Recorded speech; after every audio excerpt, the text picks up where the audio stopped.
A paz do Senhor da igreja. Amém. Queria, em primeiro lugar, agradecer primeiramente a Deus e a oportunidade dada pelo pastor Fábio, que tem me ajudado muito aí nessa caminhada de fé, e agradecer a igreja porque nós fomos muito bem recebidos aqui e nós temos sido abençoados domingo após domingo, semana após semana com a comunhão dos irmãos. Queria começar com uma palavra de oração, meus irmãos, que a gente possa baixar nossas cabeças nesse momento. Pai eterno, nós te louvamos, Senhor, nessa noite, Pai, neste lugar, Pai.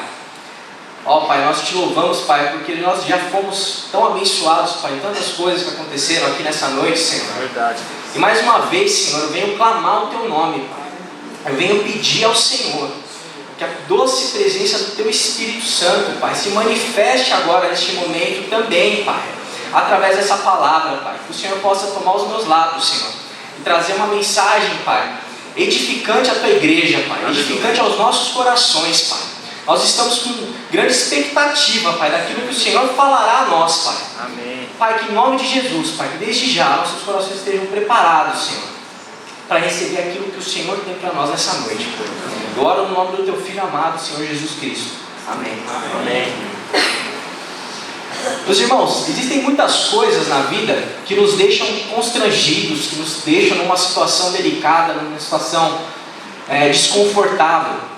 Um exemplo disso, tenta imaginar comigo, você é convidado para ir numa festa, uma grande festa, talvez uma festa de casamento, um grande evento, e você vai até este lugar.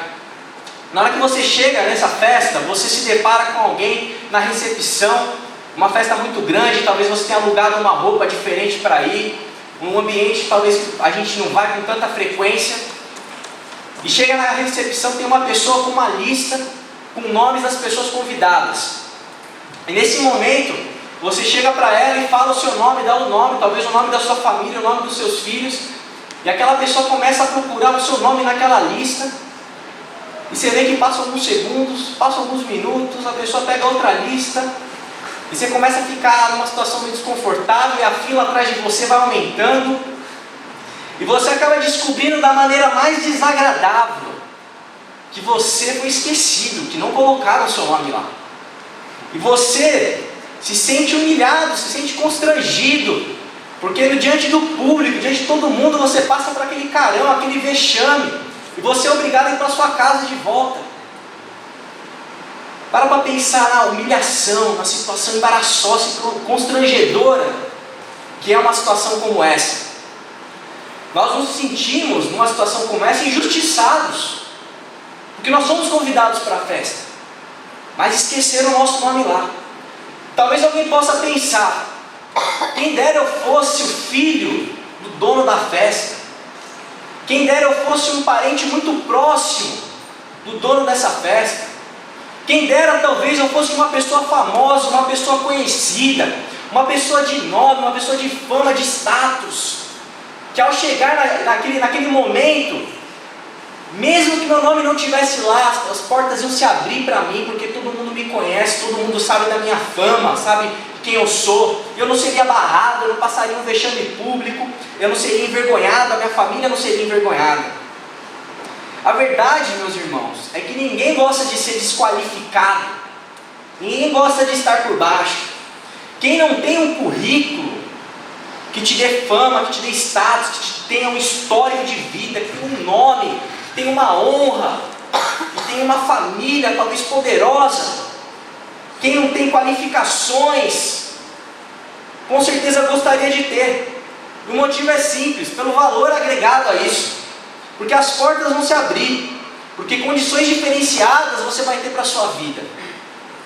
Quem tem uma condição como essa, com certeza esse tipo de gente zela pela sua condição na maioria das vezes. Ela se orgulha dessa condição, porque ela é toda poderosa, e mesmo diante de uma situação dessa, ela vai chegar na festa, ela vai entrar na festa. Ela se gloria de si mesma, se gloria da sua fama, seja por mérito, seja por uma herança familiar, seja por ambas as coisas. Ela tem orgulho, independente se a gente é amigo do dono da festa ou se não é. Todos nós gostamos de nos defender. A gente busca se justificar a gente tem os nossos argumentos prontos para uma situação como essa, porque a gente não merece. A gente não merece passar por uma situação embaraçosa. Quem eles pensam que são para esquecer do meu nome? Talvez a gente não entre nessa festa, mas a gente volte no caminho de volta no carro, falando, metendo pau, literalmente no dono da festa, nessa situação embaraçosa, porque essas pessoas não conhecem a gente, não sabem quem nós somos. Nós temos nosso orgulho próprio, a gente não aceita injustiça, porque dificilmente nós estamos errados, dificilmente nós damos o braço a torcer. Desqualificado ninguém quer ser desqualificado. Porém, no cristianismo, quando a gente fala de reino de Deus, quando a gente fala do evangelho do Senhor Jesus, a gente se depara com uma outra situação, que a gente se confronta com o nosso próprio eu, a gente se confronta com a nossa justiça própria, a gente se confronta com o nosso orgulho, a gente se confronta com a nossa própria honra, com a nossa dignidade, com quem nós somos. Sejamos amigos do dono da festa ou desqualificados pela sociedade, talvez não para nós mesmos, mas para os outros que esqueceram talvez o nosso nome numa lista como essa. Diante do Evangelho do Senhor, diante do Evangelho do Reino, a gente fica sem saída, sem escapatória. Nós somos obrigados a olhar para nós mesmos. Nós somos obrigados. Eu queria ler um texto que está em Filipenses 3:1. Filipenses 3:1, que tem algumas coisas a nos dizer sobre isso.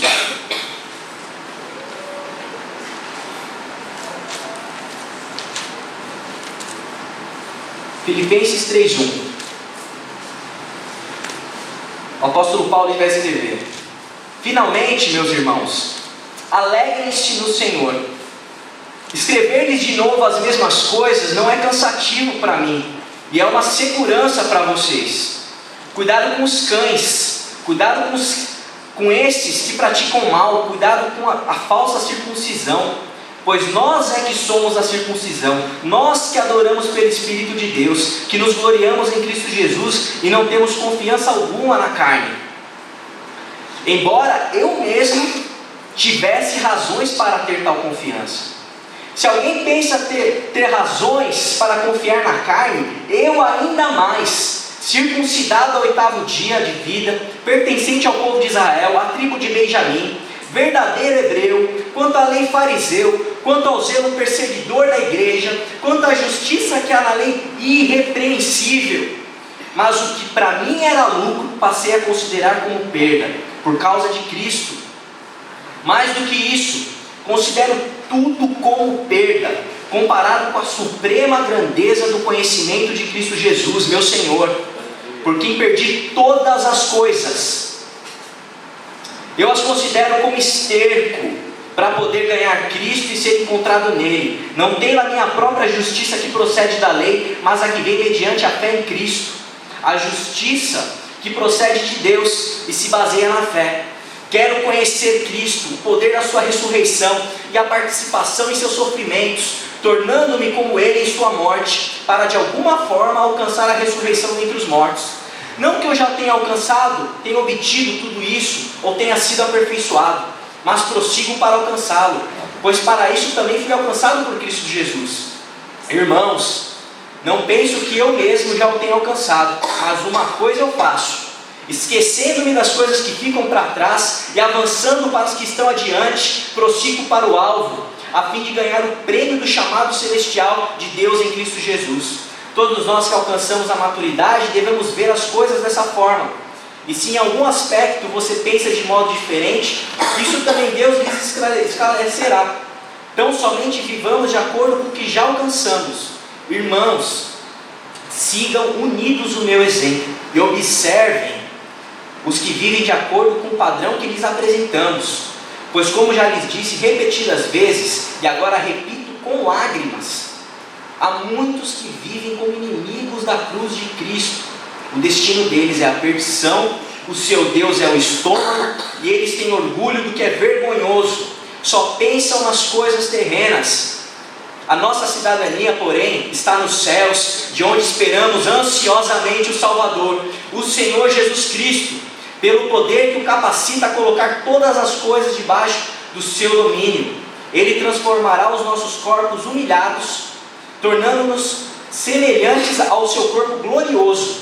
Portanto, meus irmãos, a quem amo e de quem tenho saudade, vocês que são a minha alegria e a minha coroa, permaneçam assim, firmes no Senhor, ó amados.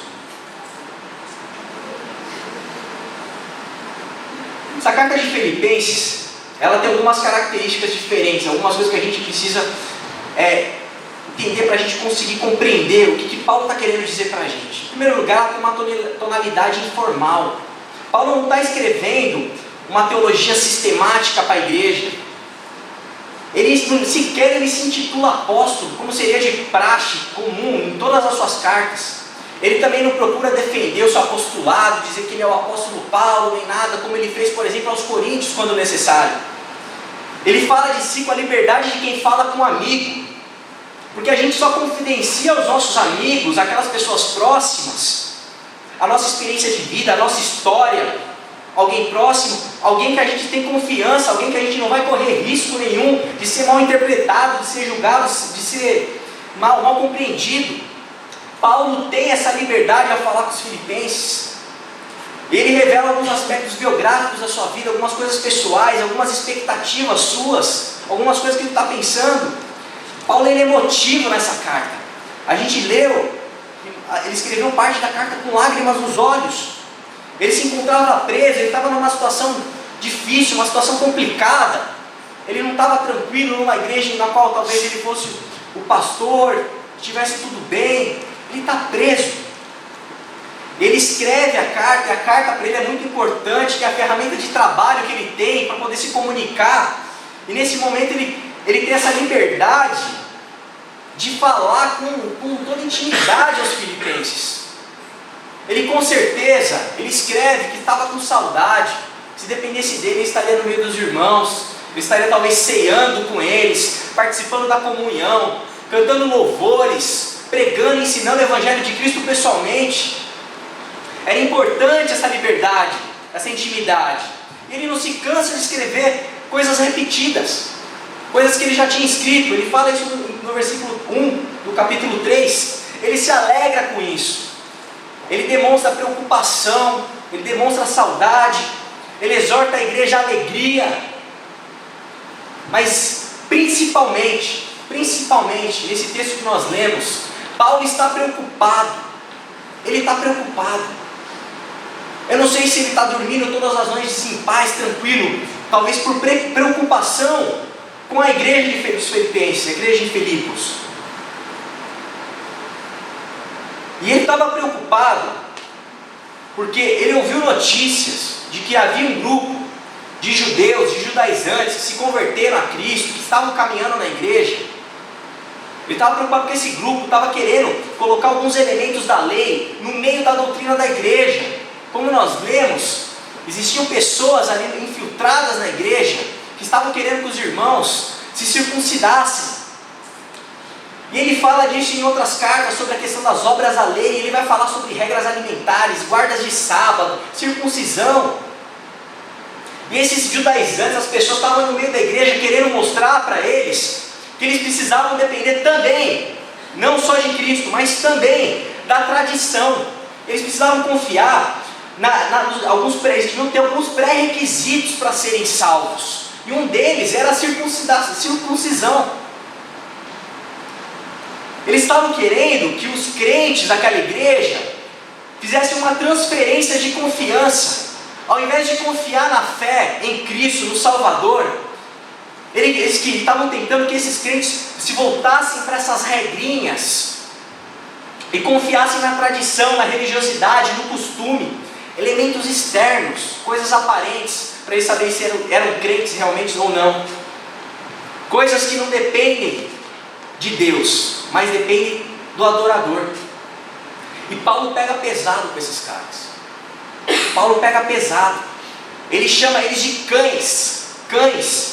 E cães era um adjetivo, era uma maneira de se referenciar a quem não era judeu. Os judeus se reuniam com seus círculos religiosos, passavam um gentio ali, uma pessoa que não era judeu, eles viravam e chamavam eles de cães. cães. E Paulo faz exatamente o oposto, talvez aí até num tom de ironia, esses cães, porque ele é judeu. Ele chama o judeu da mesma maneira que os judeus chamavam os filipenses, os gentios, as igrejas que se converteram ao Evangelho do Senhor. Ele fala de uma falsa circuncisão. Literalmente, Paulo está falando aqui que esse judeu, que se diz circunciso, que ele, na verdade, ele está mutilado. Ele está mutilado. Irmão, para pensar no que é um judeu. Um judeu que tem Abraão, que tem os profetas, que tem a lei. Ouvir que ele é mutilado. Ouvir de Paulo que a circuncisão dele, para Paulo não vale nada. Para Paulo não vale nada, aquilo é um ato físico. Em Gálatas 5,12, Paulo chega a falar que se dependesse dele, esses caras tinham que cortar o órgão genital fora.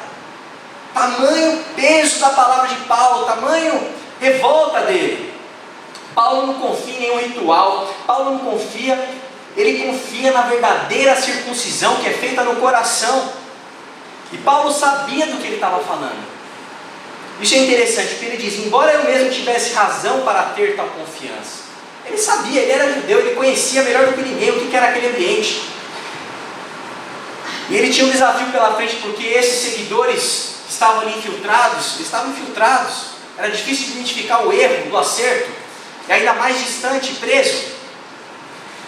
E agora a gente tem que pensar, quem que era Paulo antes de Cristo? O que faz Paulo ter essa visão? Paulo, ele tinha muitas razões para confiar na sua carne. Muitas. Ele era circuncidado, da tribo de Benjamim, descendente de Saul, verdadeiro hebreu de hebreus, em algumas versões. Ele era filho legítimo, ele era de sangue, ele não foi incorporado, era da família dele. Ele era fariseu, estudioso, praticante da lei, perseguidor da igreja, combatia as ameaças ao judaísmo, irrepreensível na justiça da lei. Provavelmente ele era muito reconhecido pela sua conduta. As pessoas olhavam para Paulo e sabiam: lá vai Paulo, grande Paulo de Tarso, irrepreensível, não deixa de guardar um sábado, segue as regras alimentares, circuncidado, um cara certinho, não fazia nada errado, nada. Ensinado, eu acrescento aqui, ensinado ainda por Gamaliel, que era um dos grandes da época. Ele foi ensinado aos pés dele, ele foi mentorado por esses caras, como nós diríamos numa linguagem popular, esses caras tops. Esses caras eram tops, eram os melhores que tinham, não tinha gente melhor para ele aprender. Ele não era qualquer um, ele não era alguém que estava tentando a vida do Evangelho, porque tudo que ele fez na vida deu errado. Não, ele tinha fama, ele tinha status, ele era diferenciado, ele estava acima da média. E Paulo diz: se eles têm razão para confiar, eu ainda mais tenho razão para confiar na minha carne. E ele tinha muitas razões. E eu destaco aqui a perseguição à igreja. Paulo não era alguém, ele não era alguém que ficava só no gogó, que falava assim: não, porque eu obedeço moralmente, a lei está no meu interior e eu conheço tudo. Não, se precisasse matar em nome de Deus, ele matava em nome de Deus. Ele praticava, ele não somente falava aquilo que ele dizia. Só que a gente vai lendo o texto e a gente vai percebendo algumas coisas interessantes que vão acontecendo com o apóstolo Paulo. Depois de Cristo, mesmo com suas credenciais, mesmo com seu patamar, a gente vê aqui no texto que Paulo se coloca na mesma posição dos filipenses. Uma igreja que não é de judeus. E ele se coloca tão na mesma posição que ele diz: nós é que somos a verdadeira circuncisão, não estes cães. Nós que temos a circuncisão no coração. Provavelmente é isso que ele está querendo se referenciar, como ele escreveu em Romanos. Nós que adoramos a Deus verdadeiramente, em espírito. Nós que temos razões para nos gloriar em Cristo Jesus. Nós, não estes cães. E a gente começa a perceber que Paulo, ele teve uma reviravolta na sua vida. Ele teve uma mudança radical na sua vida, na sua maneira de enxergar, de interpretar as coisas da sua vida. Isso começa na estrada de Damasco, em Atos 9. Em Atos 9 ele passa por ele tem uma revelação do Senhor Jesus, ele tem um encontro com Cristo. E ele sofre uma mudança da sua vida, ele tem uma experiência real com o Senhor. E ele passa a considerar tudo o que ele tem em segundo plano, para considerar em primeiro lugar Cristo. Em primeiro lugar. Paulo estava preso, ele já passou necessidade, sofreu naufrágio, açoitamento, ele teve a reputação como judeu arruinada. A perda foi grande para alguém como ele, foi muito grande. A vergonha talvez nos círculos religiosos da época que ele tinha passado, ele teve prejuízo. E é engraçado que ele fala aqui, que ele considera tudo como perda. Tudo como perda. Ele usa uma linguagem meio econômica.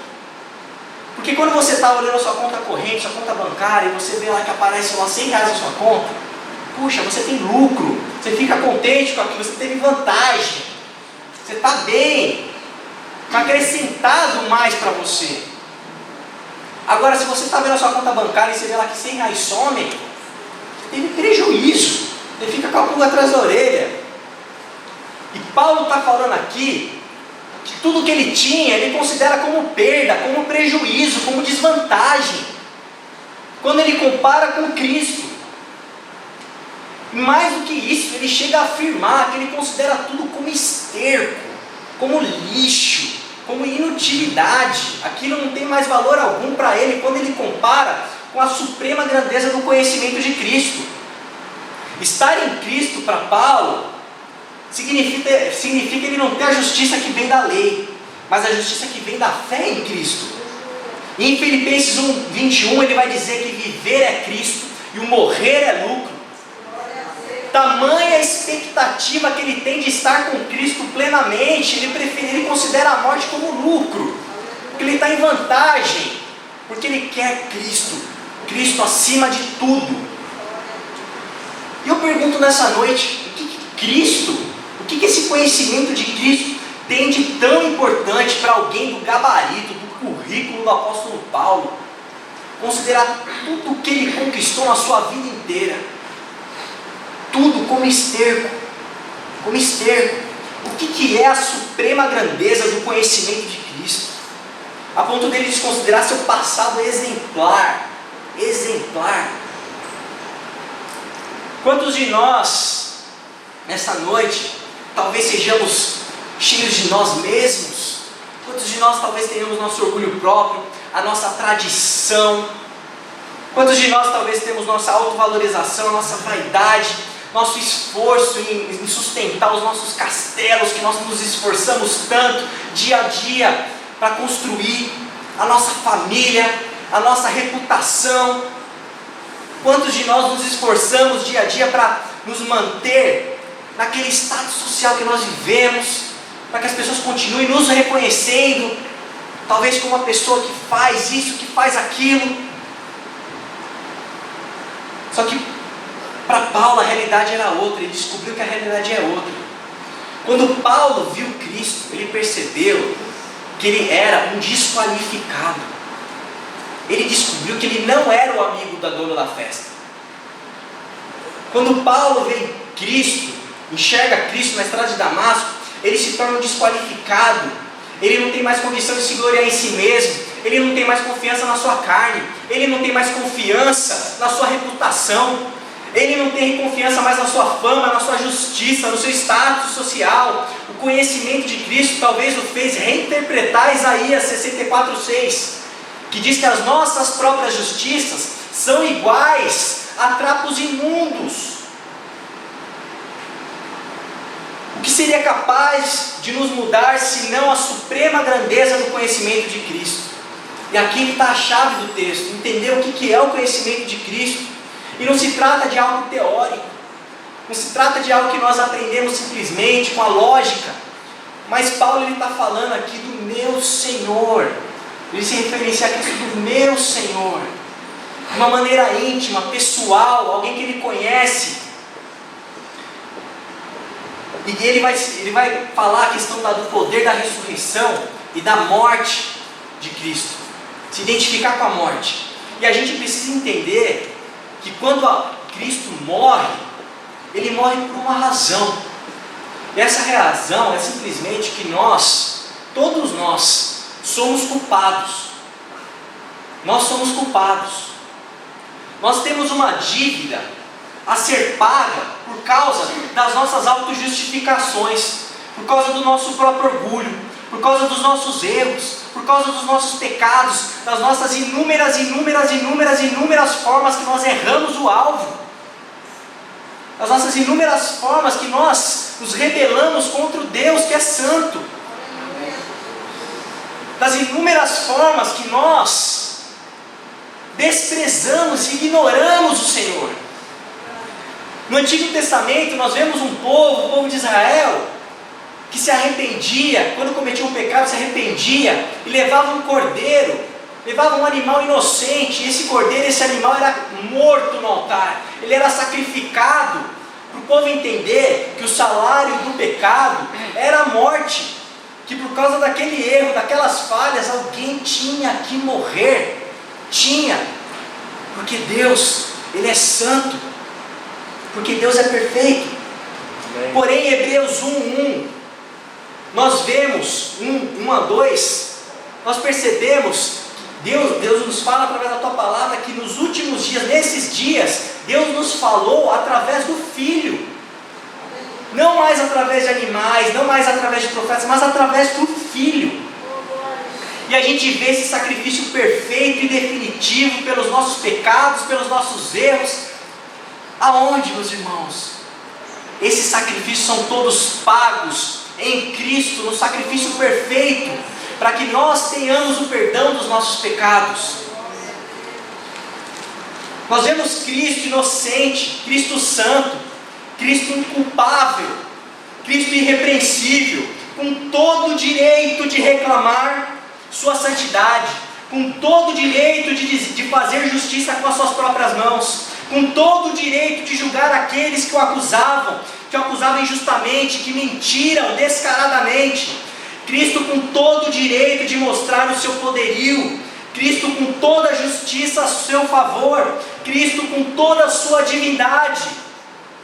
Esse é o Cristo que nós vemos na cruz morrendo, mas embora sendo Deus, não considerou que o ser igual a Deus era algo a que devia apegar-se, mas esvaziou-se a si mesmo, vindo a ser servo, tornando-se semelhante aos homens, e sendo encontrado em forma humana, humilhou-se a si mesmo, e foi obediente até a morte, e morte de cruz.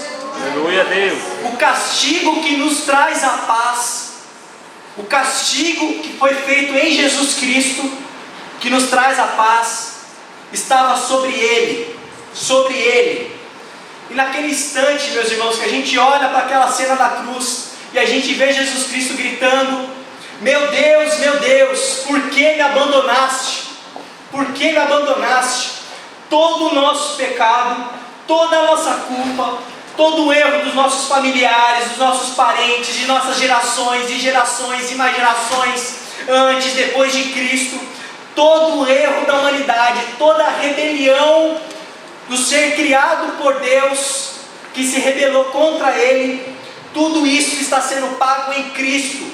Todo o pecado da humanidade sobre Ele se fez pecado, Ele se fez maldito, Ele morre a nossa morte, Ele sente a nossa dor, Ele sofre o abandono que nós deveríamos sofrer. Ele sofre o abandono que nós deveríamos sofrer.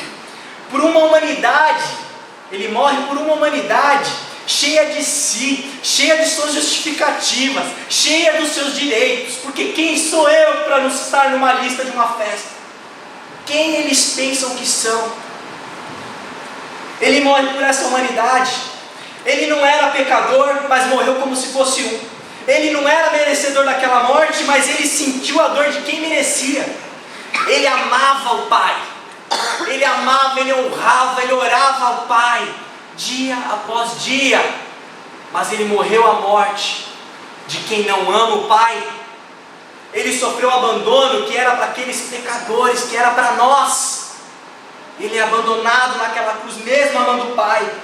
O que Cristo sofreu naquela cruz foi uma crueldade que era destinada a nós,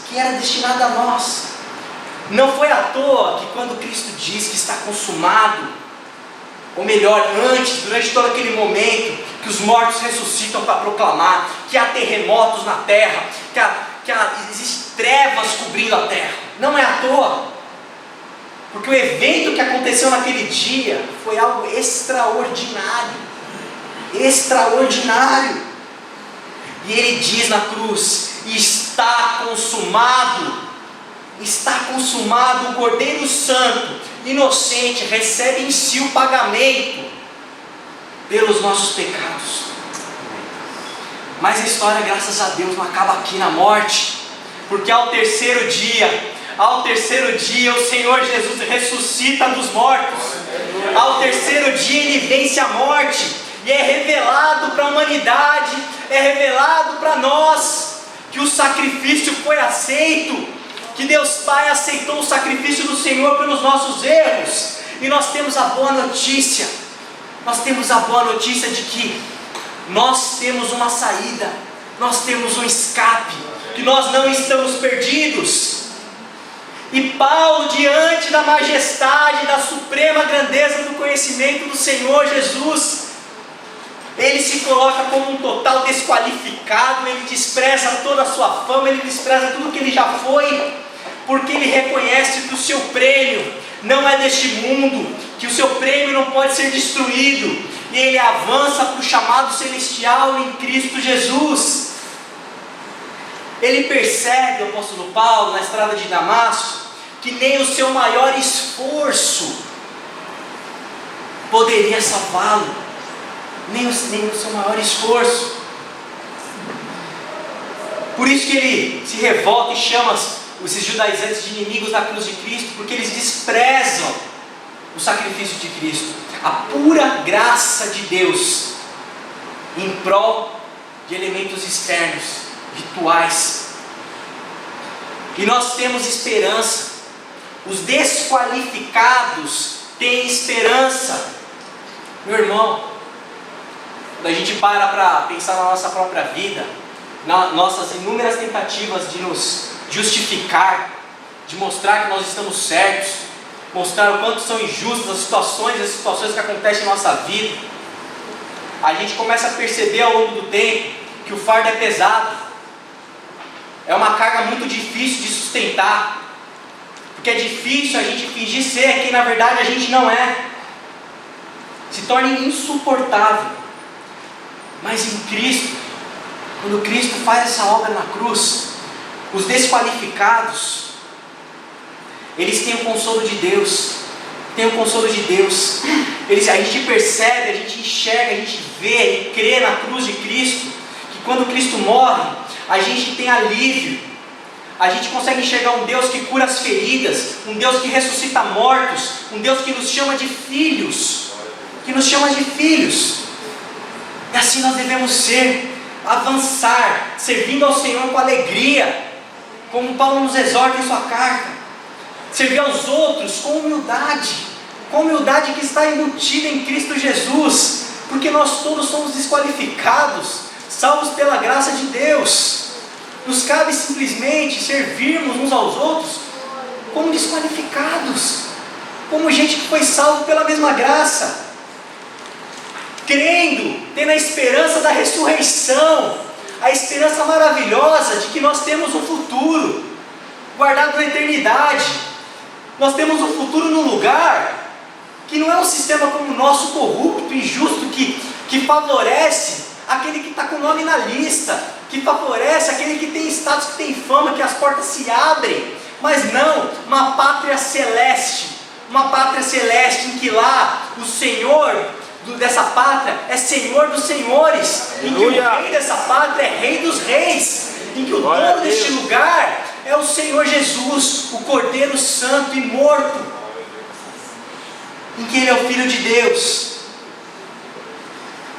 Jesus não veio para amigos do dono da festa, Ele veio para os doentes, Ele veio para aqueles que precisam, para aqueles necessitados, aqueles que estão realmente quebrantados diante da majestade do conhecimento do Senhor e se dobram diante desse Deus maravilhoso e reconhecem que não são nada, que não tem nada, que não possuem nada, mas reconhecem que precisam e carecem de um Salvador.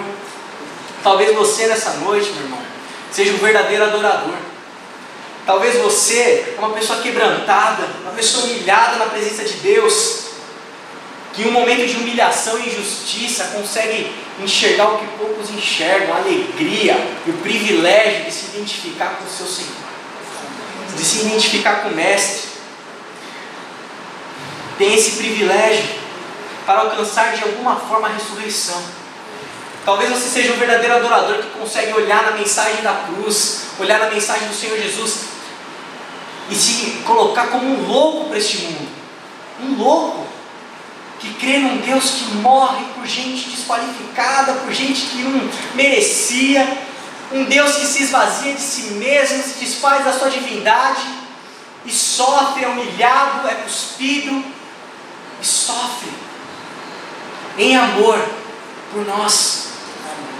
Talvez você seja um qualificado, talvez alguém cheio de justiça própria, que encontra justificativa para tudo.